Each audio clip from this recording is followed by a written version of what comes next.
Good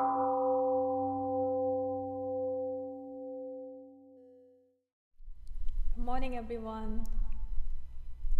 As you see in the Dharma talk slide, this talk will be about the beetle and the raccoon and me. Morning dew is an essential resource for animals and insects living in a desert. Recently, I watched a short video clip about the Namib desert beetle and how it is able to survive in the arid wilderness of southwestern Africa. Even in the desert, where there is scarcity of water on the ground, dew is formed because of the temperature difference between day and night. And there, the desert beetle collects water from morning dew and sustains its life. Here's what they do. The beetle climbs up to the top of a sand dune on cold mornings and turns its back to the breeze. Then the beetle stands on its head and waits until water droplets are formed on its back. And again, the beetle waits until the droplets become big enough to roll down to its head. Only then, the beetle enjoys sipping the life-giving drink from nature. I loved watching these beetles. They look fascinating and even sublime to me. What captured my attention the most was their head-down posture and the tranquility a beetle presented while holding its posture, calmly maintaining its posture as it lowers its head to the ground. This simple yet serene action becomes the most essential element for survival in the harsh conditions in a desert.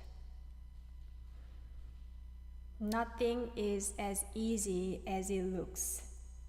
If we see something as easy, that is probably because there are tremendous unseen efforts put into it, so it appears easy and tranquil.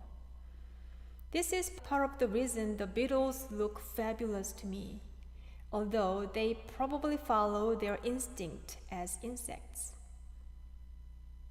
After watching the video, I've got a new perspective on tranquility.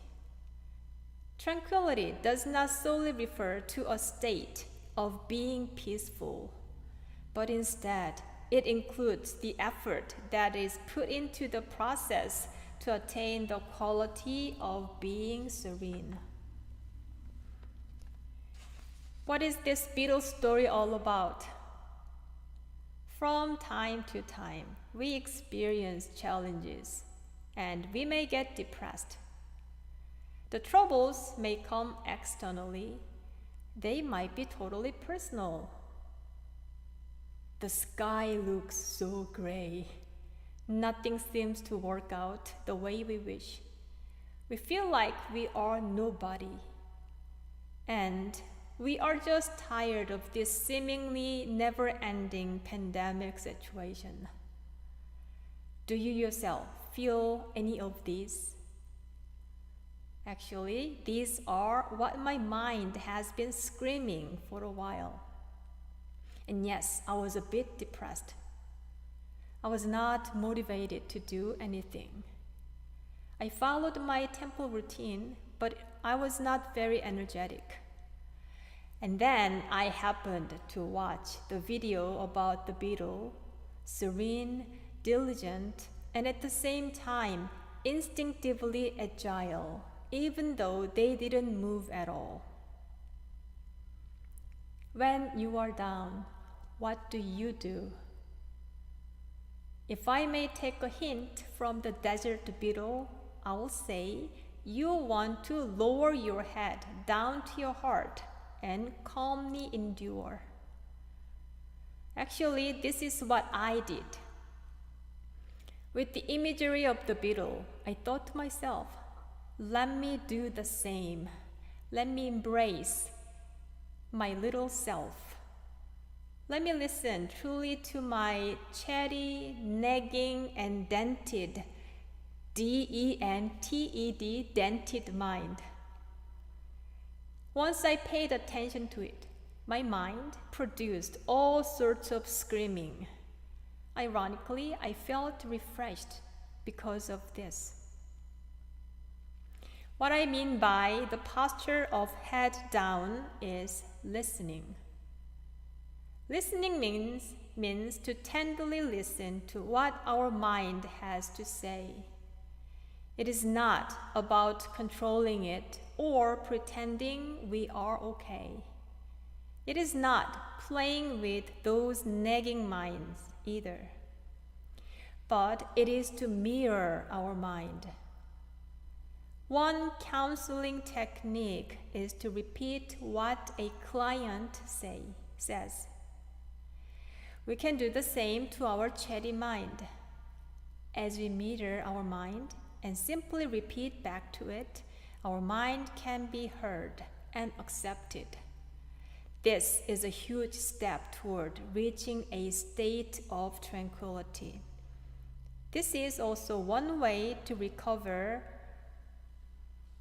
a quality of true nature within. This listening skill is what I learned from the Beetle's head down posture. Simple action of head down also can give us a hint for untangling unresolved feelings and thoughts. To some extent, it is about letting go of a seeking mind. Sometimes, no matter how great a Dharma talk we hear, or no matter how thoughtful the advice others may give, it does not seem to register. If so, put down the externally seeking mind. Instead, calmly sit with what is occupying you at the moment. Just as the beetle holds itself until morning dew is formed, a suitable answer can come when we hold ourselves warmly. This way, a hint of vibrating energy can emerge within us. Even a tiny bit of energy vibration can become a source for shaking off our depressed self. When I noticed lively energy started to form, I quickly caught the signal, brushed myself off, and I moved my butt. And you know what though? When you move, you need to move agilely. Not your physical body alone, but your intention. Let me share my story about a raccoon, American raccoon, that showed me how to be tranquil and agile at the same time. A few weeks ago, I encountered a raccoon in the temple's courtyard. At our temple, near the mailbox, there is a fig tree. After dinner, I usually take out compost, check our mailbox, and look for any ripened figs. This has been my evening routine. One evening, after checking the mailbox, I looked for ripened figs. Luckily, I found a handsome-looking one on a branch that was easy for me to reach. So I pulled the branch and picked the fig. When I let go of the branch, it swayed, and it did rather more widely than usual. I could tell it wasn't me who made that big swing. I looked for the reason. To my surprise, it was a raccoon, American raccoon, sitting on that fig tree looking at me. I'd never seen a wild raccoon so close in front of my eyes. I was frozen right then. The raccoon was frozen too. And then our eyes were perfectly locked while we took in each other's unexpected presence. Suddenly, I felt the need to act to show my ownership over the tree. So I said, in Korean, using a sort of scolding voice. "What do you think you're doing on our fig tree? This is ours. Go away." But the raccoon did not move at all, even a tiny bit. A little humiliated, I said again, "Go back to your territory." But I had no luck.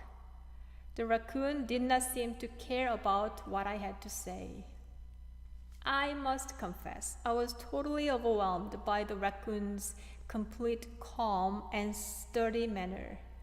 So I changed a tone of my voice and said, "Good luck with searching for figs. Dark red colors are usually good ones." In fact, I just said that because I felt a bit ashamed. This encounter with the raccoon was delightful and lingered with me. Not only that, I also learned something from it. The more tranquil we are, the more resilient we can be. This is a fair statement. But what do you think makes these two qualities connected?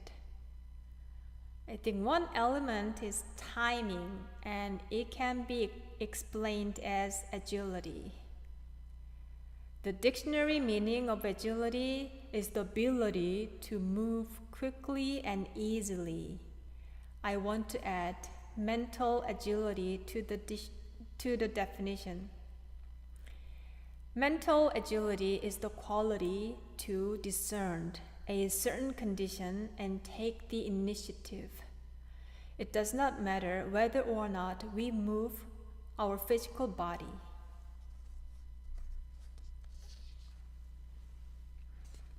This is certainly what nature showed me. The raccoon did not move at all when it realized my presence. The beetle in the video stood still once it reached its right position. Without any single step or action, they presented what inner agility can look like and how they cultivate resilience through acting in a timely way. Needless to say, calmness is the basis for any mind power. But calmness alone does not contribute to bringing about actual changes in life. We've got to use it to cultivate spiritual strength or flexibility. The quality of agility can help here. Once your intention is formed, take action on it. Let me sum up my reflections on the beetle, the raccoon, and the gloomy days I experienced. Nature never loses tranquility. In fact, nature itself is tranquility. Similarly, we've never lost tranquility. Our mind is originated in deep peace. In fact, we are originally empowered being. When we find ourselves off of being tranquil, this is just a signal that nudges us to pay attention to ourselves and listen to our inner voice. If that is the case, be tender and easy with ourselves, and at the same time be sturdy and resolute when we take an action. Once we recover our confidence, the confidence that comes from realization of who we truly are, and our minds are connected to a wellspring of true nature, any challenges in life can become materials to improve our spirituality. At this point of my life, I am going to adopt the teachings I learned from the beetle and the raccoon, and I will make their dignity, agility, and powerful calmness my own.